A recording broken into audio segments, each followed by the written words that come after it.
Muslim community को आपत्ति नहीं है, आप मेजॉरिटी कम्युनिटी से पूछिए ना कि अगर वो अपने लॉज, पर्सनल लॉज हटाने के लिए आधे ओके विद इट, तब मुस्लिम कम्युनिटी पे आप बात करिए। पहले आप हिंदू मेजॉरिटी कम्युनिटी के जितने भी रिलीजियस लीडर्स हैं, स्टेक होल्डर्स हैं, पहले उनकी राय लीजिए, फिर बाद में आप आइए मुस्लिम कम्युनिटी के ऊपर। ये मुस्लिम इशू बना के रखा है, मुसलमान इशू। मैं कह रही हूँ आप सारे जितने भी वर्ग के लोग हैं, जितने भी धर्म के लोग हैं, पहले उनकी राय लीजिए आप, क्योंकि यहाँ पे बहुत चीज़ें होती हैं जो हिंदू मेजॉरिटी कम्युनिटी है, जैसे हिंदू अनडिवाइडेड फैमिली का जो स्पेशल प्रिविलेजेस मिल रहे हैं, टैक्स बेनिफिट्स मिल रहे हैं, उनको क्या उनको आपत्ति है या नहीं है। जैन कम्युनिटी से पूछिए, बाकी माइनॉरिटी कम्युनिटी पूछिए, ट्राइबल से पूछिए। अच्छा, यूसीसी आने के बाद क्या सिर्फ मुसलमानों को ही परेशानी होगी या फिर दूसरे कम्युनिटी को भी? सारे कम्युनिटीज़ पे इफेक्ट पड़ेगा, सारे कम्युनिटीज़ पे प्रभाव पड़ेगा। तो वही मैं कह रही हूँ, ये एक प्रचार चल रहा है 2024 जनरल इलेक्शन का। देखिए, बहुत 2014 से ही कुछ ना कुछ चल रहा है, कभी लिंचिंग चल रही है, कभी बुलडोज़र चल रहा है, कभी एनआरसी आ रहा है, कभी कुछ ना कुछ आ रहा है, कभी 370 हटा रहे हैं एब्रोगेट। आप देखिए, हर मुद्दा इनका मुसलमान का ही मुद्दा है, कोई और मुद्दा है ही नहीं। तो आप भारत में प्रेस कॉन्फ्रेंस नहीं करेंगे, बाहर जाके कॉन्फ्रेंस करेंगे। यहाँ पे मस्जिद नहीं करेंगे, मिस्र में जाके हम मस्जिद जाएंगे, यहाँ पे मस्जिद नहीं करेंगे, यहाँ पे नहीं जाएंगे, वहाँ जाएंगे। को लेकर आजकल खूब चर्चा हो रही है मीडिया चैनल में, और उसको लागू करने की भी बात की जा रही है। हमेशा ये देखा जाता है कि जब इलेक्शन सामने होते हैं तो इस तरह के प्रोपागेंडा को लाने की कोशिश की जाती है। क्या कहेंगे इस बारे में? देखिए, अभी तो भाजपा के पास कुछ और मुद्दा है ही नहीं। इलेक्शन में नीतियों की बात नहीं हो रही। हमारे आदरणीय प्रधानमंत्री जी मणिपुर भी नहीं गए वो दौरा करने के लिए। कितने लोगों की मौत हो गई, कितने लोगों पे हमला किया, मणिपुर की कोई बात नहीं कर रहा, मणिपुर की कोई बात नहीं हो रही। तो पहले इंटरनल मुद्दे आप सुलझाइए, ठीक है, क्योंकि ये हमारे जो कॉन्स्टिट्यूएंट असेंबली के जो मेकर्स थे, जो फाउंडिंग फादर्स थे, उन्हें बताया गया था कि यूनिफॉर्म सिविल कोड मैंडेटरी नहीं है। ये बोला ये ऑप्शनल है, डिज़ायर्ड है, but it is not something that is mandatory, it is not something that is enforceable. मतलब आप इस चीज़ को इन्फोर्स नहीं कर सकते, ये डिज़ायर्ड है। तो यहाँ पे जो चर्चा हो रही है, तो मुझे समझ में नहीं आ रहा ये क्या चर्चा हो रही है, क्योंकि बहुत मुद्दे होते हैं। देश की नीतियाँ हैं, गरीबी हटाइए, कितने विलेजेस हैं इलेक्ट्रिसिटी नहीं है, आप एम्पावरमेंट की बात करिए, स्त्री शक्ति की बात करिए, यहाँ पे आप अनएम्प्लॉयमेंट जैसे मुद्दे हैं, then I think it is something that we can talk about. लेकिन यूसीसी की बात होती है, देखिए कोई लॉ जब इन्फोर्स किया जाता है तो हमेशा केओस कन्फ्यूजन होती है। हमने देखा किसान आंदोलन के टाइम इतने लोगों की जान गई, 800 लोग, 800 किसान भाइयों की भाई बहनों की मौत हो गई। लेकिन क्या किया, उस लॉ को रिपील किया गया। तो मैं कह रही हूँ, जब कोई लॉ आता है पहले आप चर्चा करिए, सारे जितने कम्युनिटी के स्टेक होल्डर्स हैं उनसे राय लीजिए, ड्राफ्ट पहले रेडी करिए। ये मुस्लिम इशू बना के रखा है, मुसलमान इशू। मैं कह रही हूँ आप सारे जितने भी वर्ग के लोग हैं, जितने भी धर्म के लोग हैं, पहले उनकी राय लीजिए आप, क्योंकि यहाँ पे बहुत चीज़ें होती हैं जो हिंदू मेजॉरिटी कम्युनिटी है, जैसे हिंदू अनडिवाइडेड फैमिली का जो स्पेशल प्रिविलेजेस मिल रहे हैं, टैक्स बेनिफिट्स मिल रहे हैं, उनको क्या उनको आपत्ति है या नहीं है। जैन कम्युनिटी से पूछिए, बाकी माइनॉरिटी कम्युनिटी पूछिए, ट्राइबल से पूछिए। अच्छा, यूसीसी आने के बाद क्या सिर्फ मुसलमानों को ही परेशानी होगी या फिर दूसरे कम्युनिटी को भी? सारे कम्युनिटीज़ पे इफेक्ट पड़ेगा, सारे कम्युनिटीज़ पे प्रभाव पड़ेगा। तो वही मैं कह रही हूँ, ये एक प्रचार चल रहा है 2024 जनरल इलेक्शन का, क्योंकि और कोई मुद्दा है नहीं, और नीतियों की बात पे तो इलेक्शन लड़ा नहीं जाएगा।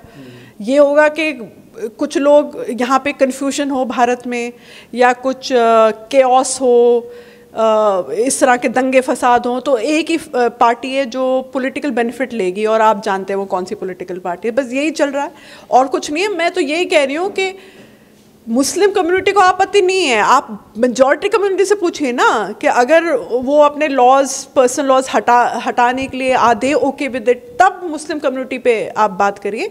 पहले आप हिंदू मेजॉरिटी कम्युनिटी के जितने भी रिलीजियस लीडर्स हैं, स्टेक होल्डर्स हैं, पहले उनकी राय लीजिए, फिर बाद में आप आइए मुस्लिम कम्युनिटी के ऊपर। मीडिया चैनलों में तो ये कहा जा रहा है कि सिर्फ मुसलमानों को ही परेशानी है, बाकी सब लोग जो है इससे एग्री। वो एक प्रोजेक्शन है, जैसे वो लव जिहाद का जो ढिंडोरा पीट रहे हैं।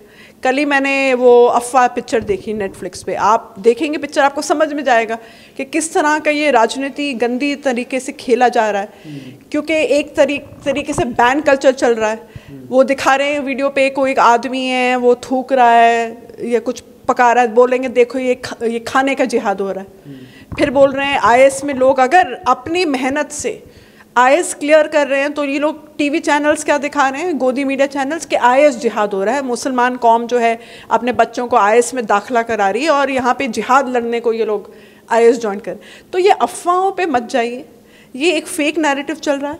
आप उनसे प्रश्न पूछिए, कठोर प्रश्न। अगर आप जर्नलिस्ट हैं, पत्रकार हैं, आप कठोर प्रश्न पूछिए उनसे, क्योंकि सबसे बड़ा जिम्मा एक पत्रकार का होता है कि हर पॉलिटिशियन को अकाउंटेबल ठहराना कि आप अपने काम में करें, अपने एरिया में, अपने कॉन्स्टिट्यूंसी में ये हालात है, आपने अपने कॉन्स्टिट्यूंसी में काम किया। ये क्या कहते हैं, प्रेस कॉन्फ्रेंस करवाइए। प्रेस कॉन्फ्रेंस से लोग क्यों भागते हैं, क्या है इतना डर है? लेकिन अभी अमेरिका में जाके आप प्रेस कॉन्फ्रेंस करेंगे, अमेरिका में जाकर भी आपने ढंग का प्रेस कॉन्फ्रेंस नहीं किया। आपसे कुछ एक प्रश्न किया गया माइनॉरिटीज़ के ऊपर, सबरीना सिद्दीकी हैं, उन्हें प्रश्न किया, आज वो ट्रोल हो रही हैं, ट्विटर ट्रोल हो रही हैं। व्हाइट हाउस ने स्टेटमेंट दिया है that we don't appreciate the trolling of our senior journalist Sabrina Siddiqui. तो आप भारत में प्रेस कॉन्फ्रेंस नहीं करेंगे, बाहर जाके कॉन्फ्रेंस करेंगे। यहाँ पे मस्जिद नहीं करेंगे, मिस्र में जाके आप मस्जिद जाएंगे, यहाँ पे मस्जिद नहीं करेंगे, यहाँ पे नहीं जाएंगे, वहाँ जाएंगे। तो ये एक आप अपना एक प्रोफाइल बिल्ड कर रहे हैं, आपको अवार्ड भी मिल रहा है, ये मिस्र हो, दुबई हो, आपको अवार्ड भी मिल रहा है। लेकिन यहाँ पे आप सब लोगों को जोड़िए, बस यही है, एकता की बात करिए, अमन की बात करिए, लेकिन भड़काइए मत।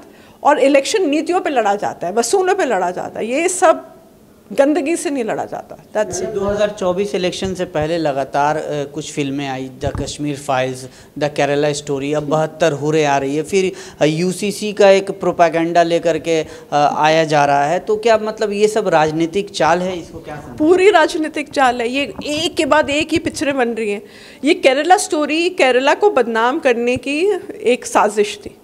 केरला गवर्नमेंट भी बोली है कि कौन लोग हैं जो आप किडनैप करके लड़कियां को उनका कन्वर्ट किया जा रहा है। आप बताइए ना आंकड़े, अगर 2-3 केसेस हैं, आप कितना बता रहे थे, 32,000, क्या अफवाह आप उड़ा रहे हैं? तो लोगों के जहन में यही होगा ना कि हाँ, हर कोई मुसलमान कौम से यही कर रहा है, कन्वर्ट कर रहा है, भगा के लेके जा रहा है, ISIS ज्वाइन करवा रहा है। तो ये बहुत हमने देखा है, जब कश्मीर फाइल्स जो पिक्चर बनी थी, पिक्चर हॉल के टाइम लोग कैसे नारेबाजी कर रहे थे, नफरत टाइप के ये सब नारे लगा रहे थे, वायलेंस के भी इश्यूज हुए थे। तो ऐसी पिक्चरें बनाएंगे आप तो लोगों को आपत्ति हो जाएगी, रेंटेड अपार्टमेंट ढूंढने के लिए रेंटेड घर नहीं मिलेंगे, इतनी नफरत हो जाएंगी लोगों के दिलों में। तो आप अगर विपुल शाह और इस तरह के जो फिल्म मेकर्स हैं, जो सुदीप्तो सेन जो ऐसी पिक्चरें जो बना रहे हैं, उनसे मैं बोलूँ, आपने अपने जहन में देखा है, अपने ज़मीर को देखा है कि आप जब ऐसी पिक्चरें बनाते हैं इस पर क्या असर आएगा? ये सब पे असर आता है, समाज पे असर आता है, और ये बहुत ख़राब असर आता है। एकता अमन की पिक्चरें बनाइए, भाईचारे की बनाइए। सर्फ ऐड बैन कर रहे हैं, ये ऐड बैन कर रहे हैं, तनिष्क का ऐड बैन कर रहे हैं जहाँ भाईचारा दिखा रहे हैं, तो बोल रहे हैं अरे ये तो आप लव जिहाद दिखा रहे हैं। दिखा रहे हैं एक बच्चा एक दूसरे बच्ची को साइकिल पे लेके जा रहा है, एक मुसलमान बच्चा एक बच्ची को साइकिल पे लेके जा रहा है, वो ऐड आप बैन करे कि नहीं ये तो लव जिहाद दिखा रहे। तो ये सोच जो है गलत सोच है और इसकी हमें कठोर निंदा करनी चाहिए। मैडम, एज ए फिलैंथ्रोपिस्ट आप ये बताएं कि यूनिफॉर्म सिविल कोड जो है उसका मेरिट और डिमेरिट क्या है? मैंने अभी समझा दिया आपको, मेरिट डिमेरिट। देखिए, अगर आप ये बोलें कि एकता की बात करें, या आप बोले कि विमेन को इक्वल राइट्स मिलेगा, या जो डिसएम्पावर्ड कम्युनिटीज़, तो ठीक है, हम लोग सारी कम्युनिटीज़ इस बात से सहमत होंगे। लेकिन आप कुछ चीज़ें होती हैं जो नॉन नेगोशिएबल होती है। ज़कात is something that is non negotiable, वो करना ही होगा। निकाह के साथ आप नहीं कर सकते कॉम्प्रोमाइज़, आप ज़कात के साथ कॉम्प्रोमाइज़ नहीं कर सकते, आप हज के साथ कॉम्प्रोमाइज़ नहीं कर सकते। कुछ चीज़ें होती हैं जो नॉन नेगोशिएबल होती है, तो आप सब चीज़ हटा देंगे। सबके ऊपर आप करेंगे तो ये क्या है। और आप ट्राइबल कम्युनिटी से पूछिए ना, आप पॉलीगमी की बात करते हैं कि मुसलमान लोग 4-4 शादियां करें, आप जाके ट्राइबल कम्युनिटीज़ में देखिए पॉलीगमी कितने लोग कितनी कितनी शादियां करते हैं। ट्राइबल कम्युनिटीज़ में जो एकदम गरीब अंदर अंदर जो ट्राइबल कम्युनिटीज़ वहाँ पे चलता है पॉलीगमी। यहाँ पे आप मुझे आंकड़े बताइए कितने मुसलमान मर्द हैं जो दो बीवियाँ नहीं संभली जाती, 4, आपको लगता है 4 शादी कोई करेगा? तो ये अफवाहबाजी है, ये एकदम डेंजरस ट्रेंड है और इसकी जो है हमें निंदा करनी चाहिए कि इस तरह की अगर कोई राजनीतिक दल इस तरह के अफवाह जो है उड़ा रहा है, इस तरह की बातें कर रहा है, समाज में गंदगी फैलाने के लिए हमें इसकी निंदा करनी चाहिए। मतलब है कि यूसीसी के जरिए मुसलमानों को डराने की कोशिश की जा रही है और 2024 का इससे कहीं ना कहीं कनेक्शन है। देखिए बहुत 2014 से ही कुछ ना कुछ चल रहा है, कभी लिंचिंग चल रही है, कभी बुलडोजर चल रहा है, कभी एनआरसी आ रहा है, कभी कुछ ना कुछ आ रहा है, कभी 370 हटा रहे हैं एब्रो के।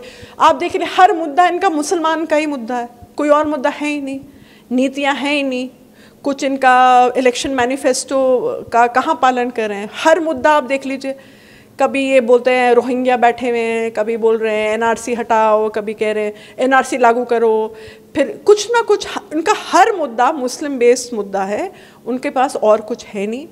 वो empty vessels होते हैं ना, empty vessels make a lot of noise. It's the same thing here. That's all. There's nothing. Thank you.